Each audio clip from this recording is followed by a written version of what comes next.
আজকে আমরা পড়ব মানব হৃৎপিণ্ডের গঠন। তোমাদের পরীক্ষায় এই প্রশ্ন অনেক বেশি আসে, হৃৎপিণ্ডের গঠন বর্ণনা করো বা হৃৎপিণ্ডের প্রস্থচ্ছেদের চিত্র আঁকো। আসো আমরা হৃৎপিণ্ডের গঠনটা পড়ব। আমরা জানি মানব হৃৎপিণ্ড কয় প্রকোষ্ঠ বিশিষ্ট? 4 প্রকোষ্ঠ বিশিষ্ট, 2টি অ্যাট্রিয়াম, 2টি ভেন্ট্রিকল। আচ্ছা দেখো,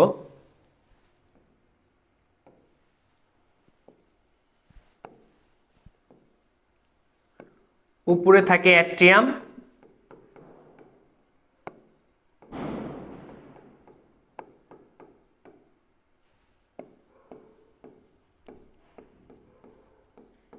নিচে থাকে ভেন্ট্রিকল।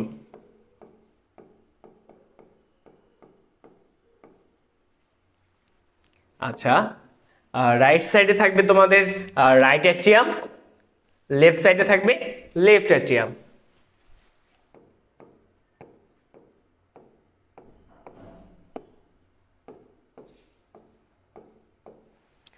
আচ্ছা দেখো, 2টি অ্যাট্রিয়াম যেই পর্দা দ্বারা আলাদা করা থাকে সেই পর্দার নাম আন্ত অলিন্দ পর্দা বা ইন্টার অ্যাট্রিয়াল সেপ্টাম।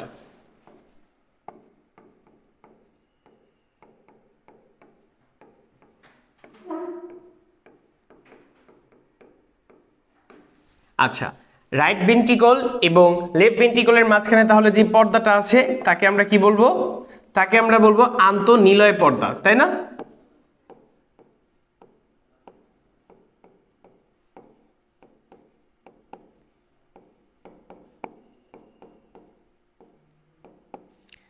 আচ্ছা, আমরা জানি ভেন্ট্রিকল থেকে বা হৃৎপিণ্ড থেকে যে রক্তনালী তৈরি হয় তাকে বলা হয় ধমনী। আচ্ছা দেখো, আমাদের 2টা ভেন্ট্রিকল থেকে 2টা ধমনী তৈরি হবে।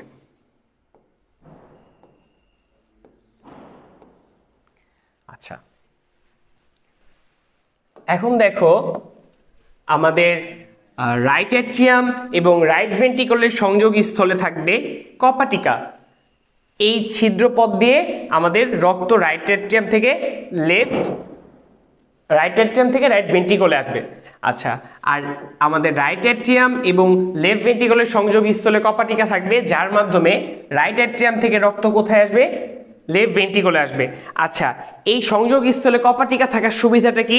কপাটিকাগুলা শুধুমাত্র অ্যাট্রিয়াম থেকে ভেন্ট্রিকলে রক্ত যেতে দেয়, কিন্তু ভেন্ট্রিকল থেকে অ্যাট্রিয়ামে রক্ত আসতে দেয় না। তোমরা যদি দেখো, এই যে আমার হাতের দিকে খেয়াল করো, উপরে অ্যাট্রিয়াম আছে, নিচে কি আছে?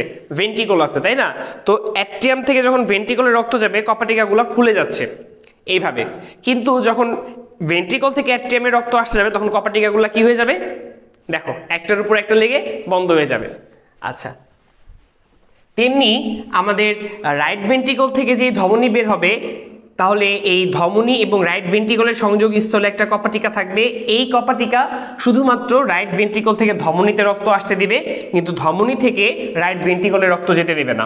তেমনি আমাদের লেফট ভেন্ট্রিকল থেকে যে ধমনীটা তৈরি হবে, সেই ধমনী এবং লেফট ভেন্ট্রিকলের সংযোগ স্থলে কপাটিকা থাকবে, যেটা শুধুমাত্র লেফট ভেন্ট্রিকল থেকে ধমনীতে রক্ত আসতে দিবে, কিন্তু ধমনী থেকে লেফট ভেন্ট্রিকলে রক্ত যেতে দিবে না। আচ্ছা, তাহলে আমরা বুঝলাম আমাদের হৃৎপিণ্ড 4 প্রকোষ্ঠ বিশিষ্ট, 2টি অ্যাট্রিয়াম, 2টি ভেন্ট্রিকল।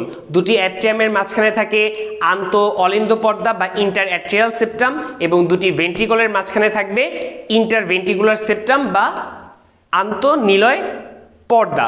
আচ্ছা, আমাদের অ্যাট্রিয়াম এবং ভেন্ট্রিকলের মাঝখানে কপাটিকা থাকবে, এবং আমাদের ভেন্ট্রিকল এবং ধমনীর মাঝখানে কপাটিকা থাকবে। হৃৎপিণ্ডে কপাটিকাও আমরা দেখলাম কয়টা আছে? 4টা আছে। আরো 2টা কপাটিকা আছে, আমরা একটু পরে পড়বো।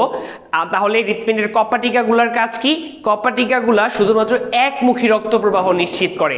অ্যাট্রিয়াম থেকে ভেন্ট্রিকলে রক্ত যেতে দেয়, ভেন্ট্রিকল থেকে ধমনীতে রক্ত যেতে দেয়। আচ্ছা দেখো,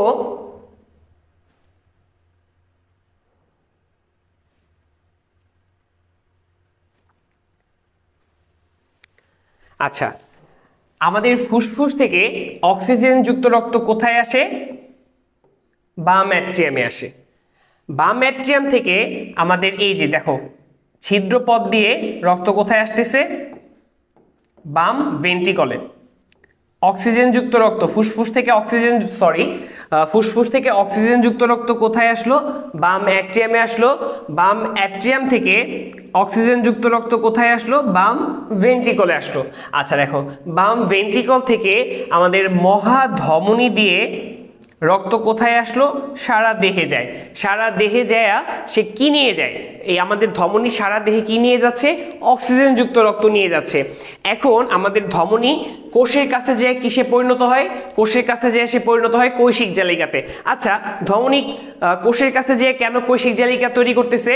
কারণ ধমনী প্রাচীর অনেক পুরু, এই পুরু প্রাচীর ভেদ করে অক্সিজেন পুষ্টি পদার্থ কোষে প্রবেশ করতে পারে না, কিন্তু কৈশিক জালিকার প্রাচীর অত্যন্ত পাতলা, এইটা ভেদ করে পুষ্টি পদার্থ অক্সিজেন কোষে প্রবেশ করতে পারবে। আচ্ছা, তাহলে ধমনী থেকে আমাদের দেহের কোষের কাছে যেয়ে কি তৈরি হচ্ছে? কৈশিক জালিকা। দেখো আমি যদি একটু এঁকে দেখাই, এই যে দেহের কোষের কাছে যে ধমনী কিসে পরিণত হচ্ছে? কৈশিক জালিকায় পরিণত হচ্ছে। আচ্ছা, তাহলে আমাদের দেহে কি প্রবেশ করতেছে? অক্সিজেন। দেহের কোষের ভিতরে অক্সিজেন যায় শক্তি তৈরি করতেছে, এবং দেহের কোষের ভিতরে কি তৈরি হচ্ছে? Carbon die oxide. এই কার্বন ডাই অক্সাইড দেহের জন্য ক্ষতিকর। এই কার্বন ডাই অক্সাইড কৈশিক জালিকাতে প্রবেশ করতেছে। তাহলে কার্বন ডাই অক্সাইড কোথায় প্রবেশ করলো? আমাদের রক্তে প্রবেশ করলো। এখন কৈশিক জালিকাগুলো একত্রিত হয়ে কি তৈরি করলো? শিরা। কৈশিক জালিকাগুলো একত্রিত হয়ে তৈরি করলো শিরা। আচ্ছা, দেহের প্রত্যেকটা অঙ্গে ছোট ছোট শিরা তৈরি হয়। এই ছোট ছোট অনেকগুলা শিরা একসাথে যুক্ত হয়ে তৈরি করে বড় একটা শিরা বা মহাশিরা। মহাশিরাকে ইংরেজিতে আমরা কি বলি? Vena CAVA. আচ্ছা, তাহলে দেখো এই মহাশিরা দিয়ে সারা দেহ থেকে কার্বন ডাই অক্সাইড যুক্ত রক্ত কোথায় আসলো? আমাদের ডান অ্যাট্রিয়ামে আসলো। ডান অ্যাট্রিয়াম থেকে আমাদের রক্ত কোথায় আসলো? ডান ভেন্ট্রিকলে। আচ্ছা, ডান ভেন্ট্রিকল ধমনী দিয়ে রক্ত কোথায় পাঠায় দিল? আমাদের ফুসফুসে পাঠায় দিল। ফুসফুসে ধমনী যে আবার কি পরিণত, কিসে পরিণত হইল? কৈশিক জালিকাতে পরিণত হইল। আচ্ছা, তাহলে আমাদের এই যে আমাদের ডান ভেন্ট্রিকল থেকে যে ধমনীটা বের হইলো, এটা ফুসফুসে যে কিসে পরিণত হইলো? কৈশিক জালিকাতে পরিণত হইল। ফুসফুস থেকে রক্তে কি প্রবেশ করলো? অক্সিজেন। আর রক্ত থেকে ফুসফুসে কি চলে আসলো? Carbon die oxide. আচ্ছা, ফুসফুসের এই কৈশিক জালিকাগুলা একসাথে যুক্ত হয়ে কি তৈরি করলো? শিরা। শিরা দিয়ে রক্ত কোথায় চলে আসলো? বাম অ্যাট্রিয়ামে। আচ্ছা দেখো, আমরা যদি শিরা আর ধমনীর একটু পার্থক্য দেখি, এই যে দেখো তোমাদের বইয়ে কত সুন্দর একটা চিত্র দেওয়া আছে। ধমনী কিসে পরিণত হইল? কৈশিক জালিকাতে পরিণত হইল। কৈশিক জালিকাগুলো একসাথে যুক্ত হয়ে কি তৈরি করলো? শিরা। তাহলে ধমনী এবং শিরার মাঝখানে কৈশিক জালিকা কেন তৈরি হয়েছে? কারণ কৈশিক জালিকার প্রাচীর অত্যন্ত পাতলা, এই পাতলা প্রাচীর ভেদ করে কোষে অক্সিজেন প্রবেশ করতে পারে, আবার কোষ থেকে কৈশিক জালিকাতে কি প্রবেশ করতে পারে? Carbon die oxide. আচ্ছা দেখো, আমাদের ধমনীতে কি আছে? নরমালি ধমনীতে কি থাকে? অক্সিজেন যুক্ত রক্ত থাকে। আচ্ছা দেখো, ধমনীতে কি আছে?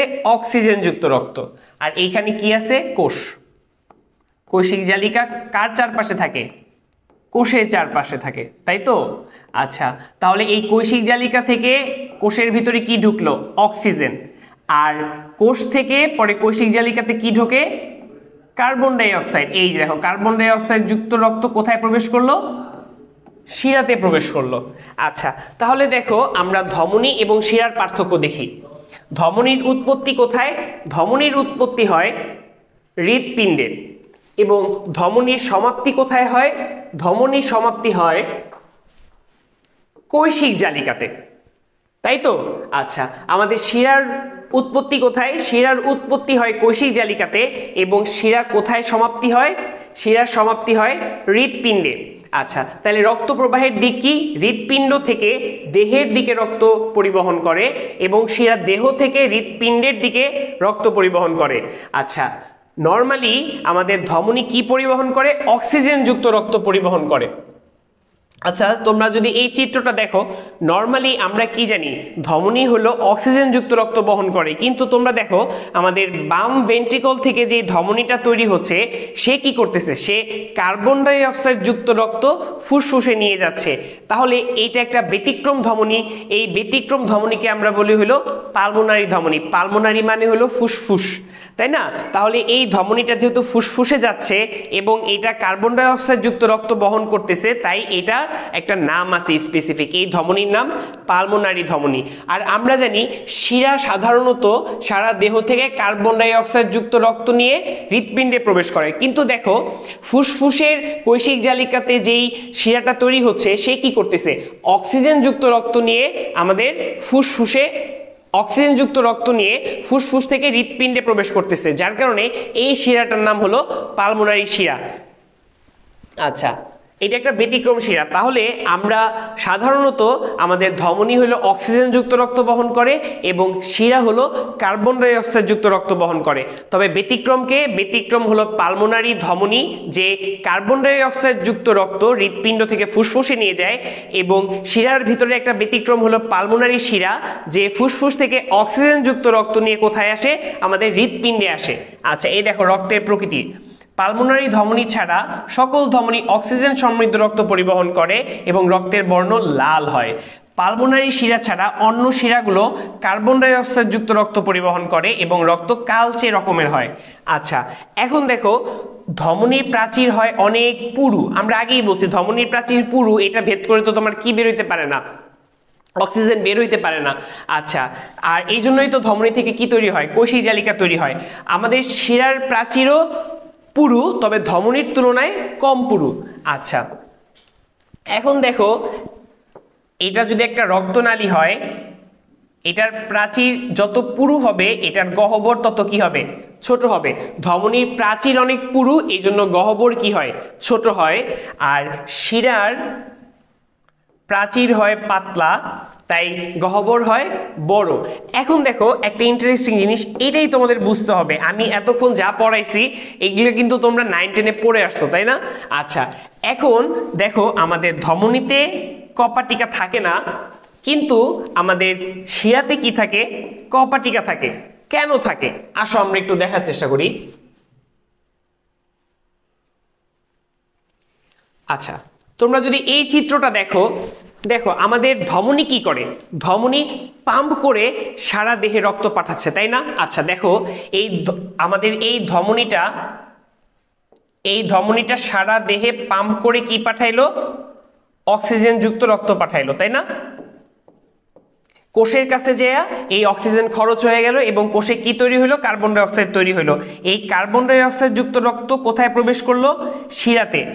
এখন দেখো তোমার ধমনী তো পাম্প করে সারা দেহে রক্ত পাঠায়, কিন্তু শিরার রক্ত কোন দিকে যেতে হচ্ছে, আমাদের অভিকর্ষ বলের বিপরীতে যেতে হচ্ছে না?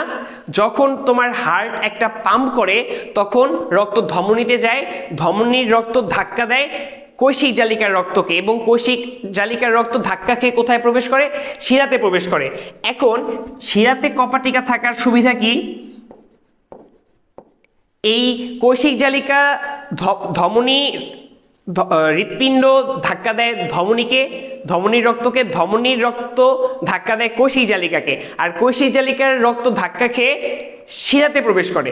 এখন শিরাতে কি থাকে, কপাটিকা থাকে। এই কপাটিকা থাকার ফলে কি হলো, দেখো রক্ত একটু উপরের দিকে উঠে গেল, কৈশিক জালিকা থেকে ধাক্কা খেয়ে একটু উপরের দিকে উঠে গেল।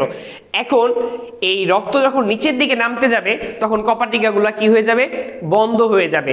এই জন্য যেহেতু আমাদের শিরাগুলা কি আমাদের অভিকর্ষজ বলের বিপরীতে রক্ত পরিবহন করে, এই জন্য শিরাতে একটু কিছু দূর পর পরই কি থাকে, কপাটিকা থাকে। আচ্ছা, তাহলে আমরা শিরা ধমনীর পার্থক্য পড়ে ফেললাম। আচ্ছা দেখো, এখন পালমোনারি ধমনী এবং পালমোনারি শিরার একটা পার্থক্য তোমাদের বইয়ে দেওয়া আছে। পালমোনারি ধমনীর উৎপত্তি কোথায়, পালমোনারি ধমনীর উৎপত্তি হলো তোমার ডান ভেন্ট্রিকল থেকে, আর পালমোনারি শিরার উৎপত্তি কোথায়, ফুসফুসের কৈশিক জালিকা থেকে। আচ্ছা, পালমোনারি ধমনী কি পরিবহন করে, কার্বন ডাই অক্সাইড সমৃদ্ধ রক্ত পরিবহন করে, আর পালমোনারি শিরা কি পরিবহন করে, এই তোমাদের বই কিন্তু এখানে একটু ভুল দেওয়া আছে, এটা কারেকশন করে নিও। পালমোনারি শিরা অক্সিজেন যুক্ত রক্ত পরিবহন করে, আচ্ছা